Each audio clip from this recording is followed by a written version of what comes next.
गर्ग संहिता में लिखा है, एक रोटी घर में जब बहू बनाती है, गर्ग संहिता, एक रोटी जब घर में बहू बनाती है और उस रोटी को घर का कोई व्यक्ति गाय के मुख में देता है,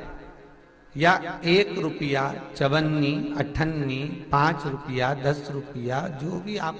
गाय के निमित्त निकाले हो, या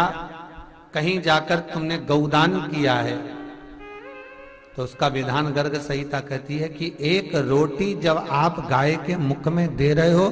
एक रोटी जब गाय के मुखाग्रविंद में दी गई है, तो उस रोटी के, जैसे हमारी 4 अवस्था होती है, बचपन, जवानी, अधेड़ी और बुढ़ापा, उस रोटी के 4 हिस्से कर लीजिए। पहला हिस्सा तुम्हारे खाते में गया, दूसरा हिस्सा तुम्हारे माता पिता के खाते में चला गया, तीसरा हिस्सा तुम्हारे दादा के खाते में गया, और चौथा हिस्सा तुम्हारी माता जिस घर में पल पोस कर बड़ी हुई थी, तुम्हारी दादी जिस घर में पाल पोस कर बड़ी हुई थी, उस ननिहाल पक्ष में वो हिस्से का भाग चला जाता है। बहुत ध्यान दीजिएगा, गर्ग संहिता।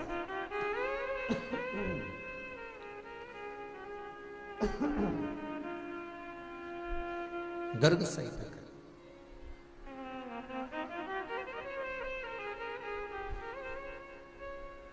अब एक भाग के 4 हिस्से हो गए, एक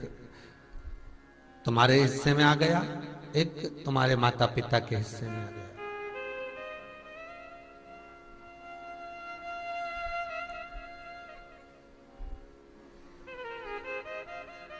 और सहज भाषा में समझ लो, बहुत अच्छी कथा। आज कार्तिक मातम का दिन है और कार्तिक पूर्णिमा भी है आज, तो बड़े भाव से समझना इसको है।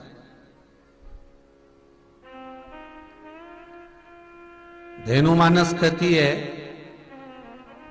गीता प्रेस गौ अंक कहता है, बार बार बंद चालू हो रहा है, गीता प्रेस गोरखपुर का गौ अंक कह रहा है,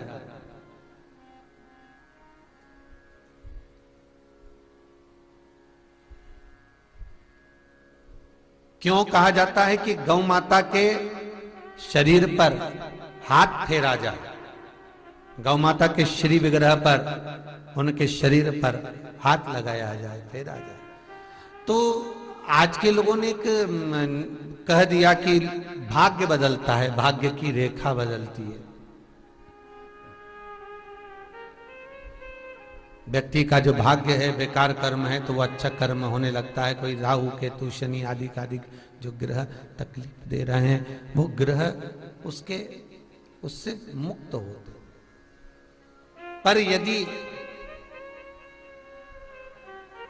हम शास्त्रों का स्मरण करें, यदि हम शास्त्रों का स्मरण करते हैं, तो हम ज्ञात करेंगे, उसमें पाएंगे कि गौ माता के शरीर पर जब हाथ फेरा जाता है,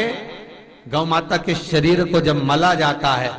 चाहे आप एक ब्रश से गौ माता को सहला रहे हो, हाथ से सहला रहे हो, उसकी हाथ लगाने पर जो रोमावली गिरती है, हाथ लगाने पर जो रोमावली गिर रही होती है, हाथ लगाने पर, उसको सहलाने पर जब उसको आनंद की अनुभूति होती है, जो सुख मिलता है। किसी गाय को अगर गले पर हाथ लगाएंगे तो और गले को ऊंचा करेगी,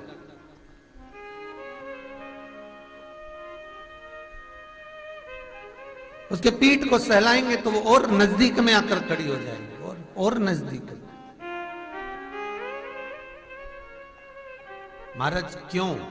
किस लिए? गाय चाहे तो किसी एक पत्थर से भी अपने गले को रगड़ सकती है, गाय चाहे तो अपनी पीठ को किसी दीवार से भी रगड़ सकती है, पर गौ माता को ये जो दिया गया है संसार के मनुष्य को पुण्य प्रदान करने की रीत, कि कोई मनुष्य जब आपके शरीर को स्पर्श करेगा और आपके शरीर की रोमावली जब नीचे गिरेगी,